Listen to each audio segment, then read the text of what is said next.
Hello, welcome और बहुत बहुत स्वागत है आपका हमारी इस खास पेशकश में, जिसका आपको रोज रहता है इंतजार, क्योंकि यहाँ पर हम देते हैं आपके सवालों के जवाब जो कि सीधे आपके इन्वेस्टमेंट इक्विटीज से जुड़े हुए हैं। कौन सा शेयर आपने खरीदा है, आप उसे रखना चाहते हैं, बेचना चाहते हैं, फायदा नुकसान, सारे सवालों के जवाब बस एक शो के अंदर।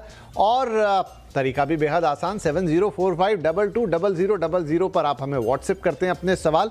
लाइव शो में भी आप हमें सुनते हुए सवाल भेजते हैं, बशर्ते आप हमें डिजिटल मीडिया यानी फेसबुक और एक्स पर देख रहे हो, क्योंकि वहां पर हम इस शो के साथ लाइव रहते हैं। तो जहां जैसी मर्जी हो सवाल भेजिए, बस आपके हर सवाल का जवाब इस शो में आपको मिलेगा। और आपके निवेश में कोशिश हमारी होगी आपको कोई नुकसान ना हो और हो बस फायदा ही फायदा, अच्छी सलाह के साथ। तो करते हैं आज के शो की शुरुआत। हमारे साथ आज कार्यक्रम में शामिल हो रहे हैं manasjaiswal.com के टेक्निकल एनालिस्ट मानस जायसवाल। मानस भाई, बहुत बहुत स्वागत है आपका। करेंगे आपसे ढेर सारी बातें, कल की प्लानिंग और साथ में हमारे दर्शकों के सवाल। तो कारोबारी हफ्ते का आज पहला दिन था, बाजार का दबाव रहा, सेंसेक्स निफ्टी भी गिरावट के साथ बंद हुए। कैसा रहा मार्केट का पूरा हाल, थोड़ा डिटेल में समझ लेते हैं अपनी सहयोगी कंचन नौटियाल से। तो हफ्ते का पहला कारोबारी दिन, बाजार की इस टाइम पे बात करी जाए तो बाजार ऑलरेडी अपनी जो छुट्टियों वाला मूड है उसमें जा चुका है। वॉल्यूम्स काफी कम हमें बाजार में देखने को मिले और वही नतीजा हमें आज इंडिसेस में भी देखने को मिला। निफ्टी 50, बैंक निफ्टी, वहीं मिड कैप और सेंसेक्स में करीब करीब 0.5% की कमजोरी आती हुई दिखाई दी है। अगर सेक्टर वाइज भी बात करी जाए तो यहाँ पे भी कोई बड़ा एक्शन हमें आज के सत्र में होता हुआ दिखाई नहीं दिया है। मेजॉरिटी ऑफ जितने भी आज सेक्टोरल पॉकेट्स थे आज इन रेड ही आपको कारोबार करते हुए नजर आए हैं। केवल इकलौता मेटल शेयर ऐसा था जहां पे हमें अर्ली ट्रेड में तेजी जो है वो बनती हुई दिखाई दी, लेकिन आखिरी तक आते आते वहां पे भी एक प्रॉफिट बुकिंग का सिलसिला आता हुआ दिखाई दिया, क्योंकि मेटल और गोल्ड के प्राइस में आज हमें एक रिकॉर्ड तेजी देखने को मिली। अब बात करते हैं कि स्टॉक स्पेसिफिक एक्शन किस तरीके का रहा। देखिए, जैसे कि मैंने बात करी मेटल पैक की, तो वहीं से टाटा स्टील में आज करीबन 2% की तेजी थी, कंज्यूमर में भी करीब करीब 0.25%, एशियन पेंट्स फ्लैट क्लोजिंग 1% की तेजी, और ग्रासिम इंडस्ट्री यहां पे भी करीबन 1% की तेजी देखने को मिली है। लूजिंग पॉकेट में Adani Ports, Power Grid, HCL Tech और ट्रेंट में भी एक flat closing to negative side में देखने को मिला है। मिड कैप की बात कर ली जाए, अगर केवल 3 ही ऐसे शेयर है जो इन ग्रीन आपको बंद होते हुए दिखाई दिए है। एनएलसी इंडिया करीबन 2.5% का इजाफा, हुडको में करीबन 2.5% और सुंदरम फाइनेंस भी 2.25% की तेजी के साथ बंद हुआ है। लूजिंग पॉकेट की बात कर ली जाए तो RVNL, Dixon Technologies, Hindustan Zinc और एनएमडीसी यहां पे करीबन 2 से 3% की कमजोरी दिखाते हुए नजर आए हैं। लेकिन इस टाइम पे ओवरऑल बाजार का मूड माहौल देखा जाए तो बाजार इतने ज्यादा एक्टिवली परफॉर्म करते हुए नजर नहीं आ रहे हैं, बिकॉज मेजॉरिटी ऑफ लोग इस टाइम पे वेकेशन में अपने गए हुए हैं, छुट्टियों का माहौल बना हुआ है और वैसा ही रिएक्शन बाजार की तरफ से भी आया है। और हफ्ते के पहले कारोबारी दिन बाजार की फ्लैट क्लोजिंग।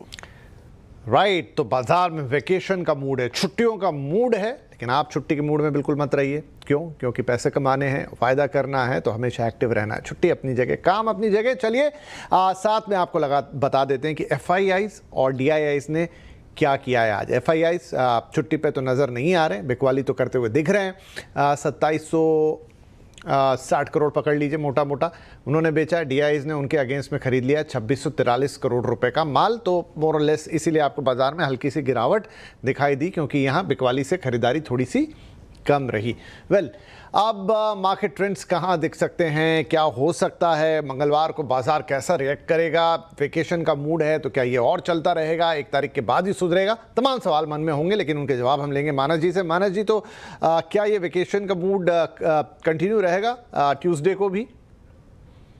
नमस्कार विपिन जी। तो देखिए, ये तो बिल्कुल सही है कि कंसोलिडेशन दिख रहा है, कोई क्लियर ट्रेंड मार्केट में नहीं दिख रहा है, क्योंकि अगर आपको ध्यान हो तो पिछले हफ्ते हमने करीब 4 दिन पहले की बात करें तो एक ब्रेकआउट देखा था निफ्टी में, लेकिन निफ्टी में वो ब्रेकआउट सस्टेन नहीं हो पाया, वापस सेलिंग प्रेशर देखने को मिला और वापस निफ्टी में 10 और 20 मूविंग एवरेज के नीचे ट्रेड कर रहा है। तो क्लियर ट्रेंड तो बिल्कुल भी नहीं है, लेकिन इंपॉर्टेंट ये है कि जो रैली हमने रिसेंटली देखी थी, मेरे ख्याल से 25,700 से लेकर 26,275 तक, उसका 61.80% रिट्रेसमेंट लेवल 25,900 के आसपास आता है। तो जब तक 25,900 के ऊपर ट्रेड कर रहा है निफ्टी, तब तक आप अपनी पोजीशन को, अगर आपके पास लॉन्ग पोजीशन है तो उसको होल्ड कर सकते हैं 25,900 के स्टॉप लॉस के साथ। ये सही है कि हाई लेवल पे रेजिस्टेंस है, तो खरीदारी करनी है केवल ब्रेकआउट पे। अगर कोई आपको ब्रेकआउट देखने को मिले 10 और 20 मूविंग एवरेज के ऊपर, अब आपको तभी फ्रेश खरीदारी करनी है। उसके लिए आपको इंतजार करना पड़ेगा। 26,075 के ऊपर अगर निफ्टी निकले तो ही खरीदारी करेंगे, उससे पहले खरीदारी नहीं करेंगे। लेकिन अभी यहाँ पर क्लियर ट्रेंड चार्ट्स पे नहीं दिख रहा है, कंसोलिडेशन दिख रहा है। तो अकॉर्डिंगली आप छोटे मूव के लिए ट्रेड करें, लेकिन कोई बड़े मूव की उम्मीद नहीं करें तो बेहतर है। जी की साहब सलाह कि सिर्फ छोटे ट्रेड्स आप ले तो ले, कोई बड़ा कॉल यहाँ पे ना लें, बड़ा पैसा ना लगाएं। और इंपॉर्टेंट लेवल उन्होंने दिए 25,900 का स्टॉप लॉस होना चाहिए। पहली बात, पोजीशन को होल्ड करने की सलाह है। ब्रेकआउट पर ही खरीदारी की बात कर रहे हो, ब्रेकआउट कहाँ मिलेगा? 2675 पर, उसके ऊपर ही खरीदारी, अदरवाइज शांत रहिए, आप भी वेकेशन मूड में रहिए। राइट, ब्रॉडर मार्केट्स की बात हो गई। मानस साहब, कुछ पर्टिकुलर शेयर जो इस समय भी आपके रडार पे हों? देखिए, स्टॉक स्पेसिफिक तो डेफिनेटली मूव्स आ रहे हैं, तो आपको वहां पर ट्रेड बिल्कुल करना है। इंडेक्स को छोड़ दें, स्टॉक स्पेसिफिक ध्यान रखें, वहां पर जहां पर ट्रेड मिले तो वहां पर आप ट्रेड कर सकते हैं। एक हुडको पहला स्टॉक है जहां पर एक क्लियर ट्रेंड दिखता है। करीब 7 दिनों से हम हाई टॉप हायर बॉटम देख रहे हैं। स्टॉक ने आज अपने 200 मूविंग एवरेज को रीगेन कर लिया, बढ़िया वॉल्यूम देखने को मिले, तो एक क्लियर ट्रेंड दिखता है। मेरा समझना है कि यहाँ पर करंट लेवल्स पे खरीदारी करनी चाहिए। 223 रुपए का स्टॉप लॉस लगा लें, 235 रुपए तक के टारगेट्स पॉसिबल है हुडको में। जो दूसरा स्टॉक है वो टाटा कंज्यूमर का है। देखिए, थोड़ा सा लोगों का इंटरेस्ट एफएमसीजी की तरफ जा रहा है और टाटा कंज्यूमर में जो कंसोलिडेशन हम पिछले करीब 3-4 हफ्ते से देख रहे थे, उसके अपर बैंड को ब्रेक किया है। तो टाटा कंज्यूमर में करंट लेवल्स पे खरीदारी करने की राय रहेगी। 1182 का आपको स्टॉप लॉस लगाना है और 1220 रुपए के टारगेट सेट करने हैं टाटा कंज्यूमर में। राइट, तो दो बढ़िया स्टॉक्स मानस साहब ने यहां पर सुझाए। पहला टाटा कंज्यूमर्स आपके सामने, खरीदारी की सलाह 1220 के टारगेट्स और 1182 रुपए का स्टॉप लॉस लेंगे। दूसरा था हुडको, वहां पर भी खरीदारी की सलाह 235 रुपए के टारगेट्स के लिए, 223 का स्टॉप लॉस। तो इस थोड़े ठहरे हुए, थमे हुए, होले होले चल रहे बाजार में भी मानस जी ने दो ऐसे स्टॉक्स बताए हैं जहां पर मूवमेंट देखने को मिल सकता है। और इंडिविजुअल स्टॉक्स में स्टॉक स्पेसिफिक खरीदारी की सलाह, दोनों स्टॉक्स रिकॉर्ड कर लिए होंगे आपने, नोट कर लिए होंगे, ऐसी हम उम्मीद करते हैं। राइट, आगे बढ़ते हैं और सवाल जवाब के सिलसिले को शुरू करते हैं। हमारे पहले कॉलर है मिस्टर पुनीत छाबरा, कॉल आ रही है नई दिल्ली से। छाबरा साहब, स्वागत है आपका। सर्दी बहुत है दिल्ली में इस वक्त, लेकिन आपके पास क्या स्टॉक है वो बताएं। नमस्कार सर, मेरे पास दो स्टॉक्स हैं जी। एक मेरे पास HDFC लाइफ के 150 शेयर्स हैं at the rate of 683। Okay जी। और एक मेरे पास 2500 शेयर्स ऑफ सुजलॉन है एट द रेट ऑफ 63.5। 63 क्या रिव्यू इनके लिए मेरे को बता देंगे प्लीज? देखिए, दोनों ही शेयरों में मतलब आपको फायदा हो रहा है, तो सर्दी कितनी भी पड़ रहा है दिल्ली में, आपके जो प्रॉफिट्स हैं वो आपको गर्म ही रखेंगे। राइट, पहला HDFC लाइफ देख लेते हैं। हर शेयर पर छाबड़ा जी को 566 रुपए का प्रॉफिट और पूरे 150 शेयर हैं आपके पास। राइट मानस सर, तो क्या ये जो प्रॉफिट का एक बढ़िया एहसास है, ये अभी इनको और मिलता रहेगा, थोड़ा और बढ़ेगा, या थोड़ा यहाँ पर बुक कर लेना चाहिए? तो देखिए, क्योंकि ये लॉन्ग टर्म इन्वेस्टर है, मेरा समझना है कि स्टॉक को बिल्कुल पोर्टफोलियो में रखना चाहिए, क्योंकि जो लॉन्ग टर्म ट्रेंड है वो अभी पॉजिटिव बना हुआ है। हालांकि पिछले करीब अगर आप 5-6 मंथ देख ले तो स्टॉक ने कुछ खास किया नहीं है, लेकिन जो कंसोलिडेशन दिख रहा है ये 200 मूविंग एवरेज के ऊपर हो रहा है। इसलिए मेरा समझना है कि पोर्टफोलियो में अगर आपको स्टॉक को रखना है तो बिल्कुल बना के रखिए। अगर आपको नीचे की तरफ एक स्टॉप लॉस लगाना है तो 680 का स्टॉप लॉस होगा लॉन्ग टर्म के लिए। 680 के स्टॉप लॉस से पोजीशन को होल्ड करना सही रहेगा। और कंसोलिडेशन के बाहर निकलेगा, अपर बैंड को ब्रेक करेगा, 800 रुपए के ऊपर निकलेगा, तो शायद नेक्स्ट टारगेट 950 रुपए का भी HDFC लाइफ में हो सकता है। क्या बात स्टॉक है, उन्होंने सुजलॉन का बताया। हाँ जी, और उसमें मैं थोड़ा सा एक करेक्शन कर दूं, 63 पे उनकी खरीदारी थी, तो उस लिहाज से 52 या ऑलमोस्ट 53 नुकसान में है 10 रुपए के। जी सर। तो देखिए, पहले तो समझे कि सुजलॉन का ट्रेंड निगेटिव है, इसलिए ये स्टॉक ऐसा है जिसको आपको अपने पोर्टफोलियो में नहीं रखना है। कभी मौका मिले, कोई छोटा मोटा आपको लॉस हो, बाउंस बैक में कोई छोटे मोटे लॉस में अगर आप निकल पाए तो उससे निकल जाए। फिलहाल के लिए 48 का स्टॉप लॉस जरूर से लगाएं, क्योंकि अगर 48 के नीचे जाएगा तो 40 रुपए तक भी स्टॉक गिर सकता है। स्ट्रक्चर वीक है, कभी भी कोई उछाल मिले तो लॉन्ग पोजीशन से निकलने की कोशिश करिए। ठीक है, एक दो सवाल और थे सुजलॉन के ऊपर, लेकिन यही सलाह रहने वाली है, स्ट्रक्चर वीक है और लॉन्ग थोड़ा भी उछाल मिले तो निकल जाइए। तो जिन लोगों ने सुजलॉन को पूछा था उनके लिए यही है कि वीक स्ट्रक्चर और बढ़त पे आपको निकलना है। बहुत नीचे कहीं खरीद के रखा है तो अलग बात है, लेकिन सलाह तो उनके लिए भी वही होगी। और जहां तक छाबड़ा जी की बात थी, तो वो आपका 683 वाला सर 950 तक के लेवल दिखा सकता है, यानी आपको वो जो कोजिनेस है, वो जो गर्मी है आपके प्रॉफिट की बरकरार रहने वाली, लेकिन होल्ड कर रखे ही रखना है। सर्दियों के लिए गर्म चाय पिएं और अपने प्रॉफिट को इधर होल्ड करके रखें, अभी और आपको वहां पे बने रहना है। राइट, आगे बढ़ जाते हैं। अगले कॉलर है हमारे मिस्टर नीरज पंचामिया साहब, अगर मैं सही पढ़ रहा हूं तो, और ये कॉल आ रही है हमारे पास राजकोट से, गुजरात से। नीरज जी स्वागत है आपका। क्या शेयर्स हैं सर आपके पास? हेलो नीरज भाई। हेलो। हाँ जी, हाँ जी। मेरे पास है BEL 1000 शेयर ओके। @398। और एक रहेगा JK सीमेंट 80 शेयर्स रहेंगे @5885। ठीक है जी, दोनों में थोड़ा नुकसान है यहाँ पे, एक एक करके बात कर लेते हैं। पहले ले लेते हैं BL, क्योंकि ज़्यादा शेयर्स हैं आपके पास, 1000 की क्वांटिटी है, और जो यहाँ पे 398 पे खरीदारी थी, तो मानस भाई इनको थोड़ा करीब ₹4.5 के आसपास का पर शेयर का लॉस है, पर क्वांटिटी ज़्यादा है। अगर ये जो निवेश किया गया है थोड़े से लंबे नजरिए के हिसाब से किया गया है, 6 से 8 महीने के लिए, तो मेरा समझना है कि BL में अभी भी बने रहना चाहिए। एक बहुत ही इंपॉर्टेंट सपोर्ट BL के लिए है, वो है ₹360 के आसपास। जब तक 360 के ऊपर ट्रेड करता रहे, तब तक जो medium to long term investor है, ट्रेडर है, वो वहां पर आप बिल्कुल बने रह सकते हैं। ₹360 का स्टॉप लॉस लगा ले, बने रहे, क्योंकि ये पूरा रेंज कंसोलिडेशन का रेंज है, 430 से लेकर 360 तक। जब भी कंसोलिडेशन जोन के बाहर निकलेगा, अगर ये ₹430 के ऊपर निकला तो ₹100 का आपको उसके ऊपर दे देगा। इसलिए यहाँ पर चांस लेना चाहिए, अपनी पोजीशन को होल्ड करें, ₹360 का स्टॉप लॉस लगा लें। ठीक है जी, 360 का स्टॉप लॉस, 430 पे नज़र, उसके ऊपर निकला तो आपके बल्ले बल्ले। दूसरा स्टॉक था आपका JK सीमेंट का, और सिर्फ ₹5 का लॉस था या BEL में, तो वो तो बहुत अच्छी तरह से कवर हो जाएगा, होल्ड करके रखिएगा। दूसरा था JK सीमेंट, 80 शेयर हैं सर इनके पास, और यहाँ थोड़ा लॉस ज़्यादा है, ₹156 का। देखिए, JK सीमेंट में अगर देखें तो जो गिरावट है वो मेरे ख्याल से 7,400 से देखने को मिली थी, लोअर टॉप लोअर बॉटम बन रहे थे, लेकिन पिछले करीब 4-5 हफ्ते से अगर आप देखें तो जो गिरावट है वो थमी है, स्टॉक ने बेस बनाने की कोशिश की है। आई थिंक यहाँ पर 5350 5,350 के स्टॉप लॉस से पोजीशन को होल्ड करना चाहिए। अगर 6,000 के ऊपर निकल गया तो पूरे क्रैक को रिट्रेस करेगा, और उस केस में शायद आपको ₹6,600 तक के भाव भी स्टॉक दिखा दे। इसलिए रिस्क रिवॉर्ड के हिसाब से यहाँ पर बने रहना चाहिए, 5300 का स्टॉप लॉस लगा लें। चलिए, ये भी बढ़िया है कि ये यहाँ पर अगर थोड़ा अपने जोन से बाहर निकला, अभी 57 पर है, और अगर ऊपर निकला तो आगे फिर 6,600 तक के लेवल दिखाएगा, यानी लॉस तो आपका कवर हो ही जाएगा, मुनाफा भी देकर जाएगा। बहरहाल 5350 के स्टॉप लॉस को के साथ इसे भी, JK सीमेंट को भी होल्ड करने की सलाह आपके लिए। आगे बढ़ जाएं, पृथ्वी सिंह साहब हैं अब हमारे पास, और फोन आया गाजीपुर उत्तर प्रदेश से। पृथ्वी भाई नमस्कार, शेयर्स क्या हैं सर? हेलो हेलो पृथ्वी जी। हाँ जी, हाँ जी, बताएं सर। नमस्कार सर। नमस्ते जी। सर मेरे पास यूनियन बैंक ऑफ इंडिया है, 500 शेयर है, ओके, 157 पे, और GE पावर इंडिया है 100 शेयर है 390 पे। अच्छा अच्छा, नजरिया मुझे थोड़ा दीजिए, क्योंकि दोनों में थोड़ा सा नुकसान है आपको, लेकिन क्या लॉन्ग टर्म के लिए लिए थे आपने या ट्रेडिंग के पर्सपेक्टिव से? नहीं सर, लॉन्ग टर्म। अच्छी बात है, ठीक है।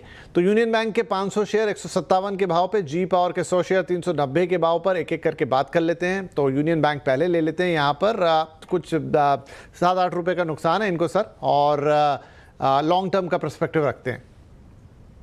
तो देखिए, यूनियन बैंक की जहां तक बात है, लॉन्ग टर्म के हिसाब से मेरा समझना यह है कि शायद PSU बैंक में अभी भी तेजी बाकी है, और शायद अगर आप 6 से 8 महीने का टाइम फ्रेम रखें तो आपको PSU बैंकिंग में यहाँ से भी अच्छे खासे रिटर्न मिल सकते हैं। आई थिंक यूनियन बैंक को अपने लॉन्ग टर्म के हिसाब से होल्ड करना चाहिए। 200 दिनों की मूविंग एवरेज के नीचे आपको स्टॉप लॉस लगाना है, 140 के नीचे स्टॉप लॉस लगा के रखिए। 160 रुपए के ऊपर निकला तो 220 रुपए तक के प्राइस भी यूनियन बैंक दिखा सकते हो, तो यहाँ पर बिल्कुल बने रहिए स्टॉप लॉस के साथ। ठीक है। दूसरा इन्होंने हाँ जी, हाँ जी, हाँ। GE पावर की बात की। ओके, तो देखिए GE पावर में भी कंसोलिडेशन दिखता है। GE पावर में कंसोलिडेशन अगर आप देखें तो ये 200 मूविंग एवरेज के ऊपर लगातार कंसोलिडेट हो रहा है। प्रॉब्लम ये है कि यहाँ पर एक हेड एंड शोल्डर पैटर्न बन रहा है, इसलिए आपको यहाँ पर अप्रोच आपकी कॉशियस रहेगी। आपके पास जो पोजीशन है उसको होल्ड करें, 285 का आपको स्टॉप लॉस लगाना है।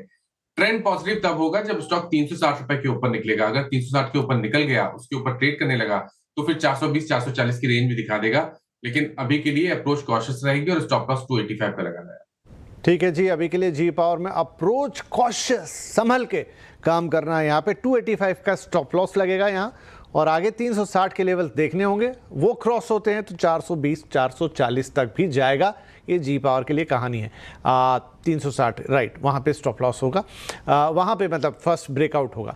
और यूनियन बैंक के लिए सलाह यही थी कि ये 140 रुपये के स्टॉप लॉस के साथ अब अगर 160 तक पहुँचा है तो फिर आगे ये 220 तक भी जाएगा। तो ये दोनों जो स्तर है वो बड़े इंपॉर्टेंट हैं। 140 का स्टॉप लॉस लेकिन ज़रूर लगा लीजिएगा फॉर योर सेफ्टी। ठीक है जी, आगे बढ़ें। अगले कॉलर है मिस्टर SK गुप्ता और ये कॉल आ रही है हमें मेरठ उत्तर प्रदेश से। और शेयर्स आपके पास कौन कौन से हैं वो हम गुप्ता जी से ही पूछेंगे। गुप्ता जी नमस्कार, क्या क्या शेयर्स हैं और क्वांटिटी भी बताइएगा। सर नमस्कार, मेरे पास 5 शेयर हैं डिक्सन टेक के। जी जी, और ये 16,750 पे खरीदे हैं। ओके, 25 जुलाई में। अच्छा, और ये 12,000 तक पहुंच गया। अब इसमें क्या करना चाहिए? अच्छा, तो ये गुप्ता जी किस हिसाब से कुछ सोच समझ के लगाया, क्योंकि बड़ा अमाउंट है, महंगा शेयर है, इतने में बहुत सारे दूसरे अच्छे शेयर्स आते, बड़ी क्वांटिटी भी आती। खैर अब ये है कि लॉस तो हो गया आपको, 5,000 रुपये के आसपास का लॉस है पर शेयर में। आप सही कह रहे हैं, 12,000 से भी नीचे जा चुका है। मानस जी से मदद लेते हैं कि क्या कर सकते हैं, कैसे आपका लॉस कवर होगा, कितना आपको रुकना पड़ेगा इसमें। मानस सर, नुकसान हो रहा है, हालांकि 5 ही शेयर है लेकिन चूंकि कीमत इतनी ऊपर है तो लॉस बड़ा है। तो देखिए यहाँ पर जो सबसे पहला इंडिकेशन मिला था वो 16,500 पे मिला था कि यहाँ पर ट्रेंड रिवर्सल है, ट्रेंड बेरिश हुआ था, क्योंकि वहां पर हेड एंड शोल्डर पैटर्न का ब्रेकडाउन देखने को मिला था। उसके बाद लगातार गिरावट देखने को मिली, 200 डे मूविंग एवरेज ब्रेक हुआ जो कि 15,500 पे था और आज 11,800 के आसपास ट्रेड कर रहा है। निकल तो बहुत पहले जाना चाहिए था, लेकिन फिर भी आपके पास जो पोजीशन है मेरे हिसाब से कभी बाउंस बैक मिले 13,000 से 13,500 उस रेंज में आपको डेफिनेटली निकलना ही चाहिए, क्योंकि लॉस तो आपको बुक करना पड़ेगा एक वीक स्ट्रक्चर में। तो आपको बाउंस बैक पे निकलने की कोशिश करनी है और फ्रेश खरीदारी भी करिए। अगर आप देखें कि एक रैली आ गई और स्टॉक 200 डे मूविंग एवरेज के ऊपर सस्टेन करने लगा, 15,200 250 के ऊपर सस्टेन करने लगा, तो आप फिर से खरीदारी करिए। लेकिन अभी के लिए क्योंकि स्ट्रक्चर निगेटिव है, बहुत इंपॉर्टेंट सपोर्ट्स ब्रीच हुए हैं, इसलिए मेरी राय में उछाल पे यहाँ पर लॉन्ग पोजीशन से निकलना ही बेहतर है। जी, तो लॉन्ग पोजीशन से निकलने की ही सलाह है यहाँ पे, जैसे उछाल मिले। सॉरी बट और कोई यहाँ पे स्थिति मतलब कोई और उपाय दिख नहीं रहा। ट्रेंड रिवर्सल की बात कही, उसी समय समझने की बात थी। आप शायद खरीदने के पहले सलाह लेते तो बच जाते गुप्ता जी यहाँ पे, लेकिन अब फिलहाल जो भी उछाल मिले उस पर निकलिएगा। आगे बढ़ते हैं, अगले कॉलर है मिस्टर सतीश और कॉल आ रही हिसार हरियाणा से। सतीश जी नमस्कार, क्या सवाल है सर, क्या शेयर्स हैं? हाँ सर, ये मेरे पास बजाज फाइनेंस है और जो है ये 1,000 पे लिया है और क्वांटिटी अभी 10 है। Okay, Bajaj finance 1000 share, okay, और 10 क्वांटिटी, ठीक है। ये आपने लंबी अवधि के लिहाज से लिया है या शॉर्ट पीरियड के लिए? नहीं, 1 डेढ़ 2 साल के लिए, लॉन्ग टर्म के, ठीक है जी। तो यहाँ पर बजाज फाइनेंस है मानस सर इनके पास और 1000 शेयर हैं, लॉन्ग टर्म के लिए हैं, मतलब ऐसा कोई नुकसान भी नहीं है, 2 रुपए के लॉस पे हैं फिलहाल। देखिए अगर हम मीडियम टू लॉन्ग टर्म की बात करें तो अभी तक कोई ऐसा बहुत बड़ा इंडिकेशन नहीं मिला है जिसके थ्रू ये कहा जाए कि आप अपनी लॉन्ग पोजीशन से निकल जाए। मेरे ख्याल से तो पोजीशन को होल्ड करना चाहिए। लॉन्ग टर्म ट्रेंड अभी भी पॉजिटिव है। ट्रेंड निगेटिव कहाँ होगा? लॉन्ग टर्म ट्रेंड निगेटिव तब होगा जब स्टॉक 960 940 की रेंज को ब्रेक करेगा, उसके नीचे फिसलेगा, तब आपको अपनी लॉन्ग पोजीशन से निकल जाना है। उससे पहले पोजीशन को होल्ड करें। कंसोलिडेशन है, ये सही है, और 1040 पे रेजिस्टेंस है, ये भी सही है। अगर 1040 के ऊपर निकल गया तो फिर आपको 1120 रुपए तक के प्राइस देखने को मिल जाएंगे। अभी के लिए बने रहिए 940 के स्टॉप लॉस के साथ। तो 940 का स्टॉप लॉस, 1040 के लिए दुआ कीजिए। वहां अगर रेजिस्टेंस क्रॉस हुआ तो फिर और ऊपर जाएगा 1100 के पार बजाज फाइनेंस की जो है बात। तो एक छोटा ब्रेक ले लेंगे इसी के साथ, लेकिन ब्रेक के बाद आपके और ढेर सारे सवाल और मानस भाई से लेंगे उनके जवाब। वेलकम बैक, और यहाँ पर हम कर रहे हैं आपकी मदद देकर आपके सवालों के जवाब अपनी इस खास पेशकश में, जहाँ पर आपके शेयर्स और हमारे एक्सपर्ट्स के जवाब, ताकि आप मैक्सिमम प्रॉफिट कमाएं और लॉस से बचें। राइट, मानस भाई हमारे साथ बने हुए हैं और अब हमारे अगले कॉलर भी आ गए फोन लाइन पर, मिस्टर अतुल दर्जी साहब, और आप गुजरात से कॉल कर रहे हैं हमें। अतुल जी क्या सवाल है आपका? मेरे पास CESC Calcutta electric city company के 600 शेयर है 85 के भाव के। बहुत बढ़िया। और वेदांता है 100 शेयर 325 के भाव के। जी ठीक है, एक एक करके दोनों को लेते हैं। वेदांता आपने कहा 100 शेयर 125 के भाव पर, और CESC माफ कीजिए 325 सर। हाँ जी आपने भेजा नहीं शायद सवाल, बट ठीक है नोट कर लिया हमने। 325 के भाव पे तो वेदांता में तो बढ़िया, आपको फायदा ही फायदा है। पर पहले CESC की बात कर लेते हैं। 600 शेयर हैं यहाँ पे सर के पास और 85 रुपए के भाव पर हैं। यहाँ पर भी आपको प्रॉफिट ही हो रहा है। तो मानस भाई दोनों शेयर्स में इन्हें प्रॉफिट है, पर एक एक करके की क्या सलाह रहेगी आगे के लिए? तो देखिए, जहां तक बात CSC की है, यहाँ पर कोई ट्रेंड नहीं दिख रहा है चार्ट पे। एक कंसोलिडेशन दिख रहा है, एक रेंज है। 185 पे रेजिस्टेंस है और 150 पे सपोर्ट है। इसी रेंज में काफी समय से स्टॉक ट्रेड कर रहा है। तो जब तक इस रेंज के बाहर नहीं होगा, कोई डायरेक्शनल कॉल लेना मुश्किल है। लेकिन जो पोजीशन उन्होंने बनाई है उसमें मेरा समझना डेफिनेटली लॉन्ग टर्म इन्वेस्टर है, तभी भी मैं इनको सजेस्ट करूंगा कि 149 का स्टॉप लॉस जरूर लगाएं। क्योंकि अगर 149 का लेवल ब्रेक होगा तो उसके नीचे आपको करीब 30 रुपए की गिरावट और देखने को मिल सकती है। तो आई थिंक प्रॉफिट को प्रोटेक्ट करने के लिए 149 का स्टॉप लॉस लगाना है। इस ट्रेंड तो आपको 190 रुपए के ऊपर ही देखने को मिलेगी CSC में। वेदांता का ट्रेंड देखें तो वेदांता तो बहुत पॉजिटिव है। मैं भी वेदांता में बहुत बुलिश हूँ। मेरा समझना यह है कि अगर आपके पास 6 से 8 महीने का समय है तो आप यहाँ पर 700 रुपए की टारगेट भी सेट कर सकते हैं। अपनी पोजीशन को होल्ड करें और लॉन्ग टर्म के हिसाब से अगर आपने पोजीशन बनाई है तो 530 रुपए का स्टॉप लॉस लगाना है। ठीक है जी, तो वेदांता पे बुलिश है यहाँ पे मानस भाई। 530 रुपए के स्टॉप लॉस के साथ वेदांता को होल्ड कीजिए। आगे 700 रुपए तक के लेवल्स यहाँ देखने को मिलेंगे वेदांता। और दूसरा CESC में ये है कि 140 रुपए का स्टॉप लॉस लगा के उसको होल्ड करना है, और माफ़ कीजिए 149 का स्टॉप लॉस लगा के उसे होल्ड करना है। और आगे 190 का लेवल है, उसका इंतजार करना है। फिर आगे की गतिविधियां वहाँ होगी, लेकिन 190 का लेवल आए दोबारा हमसे पूछ लीजिएगा। वेदांता में it's all go ahead, stop loss लगाइए बस 500 रुपये का और 700 रुपये का इंतजार कीजिए।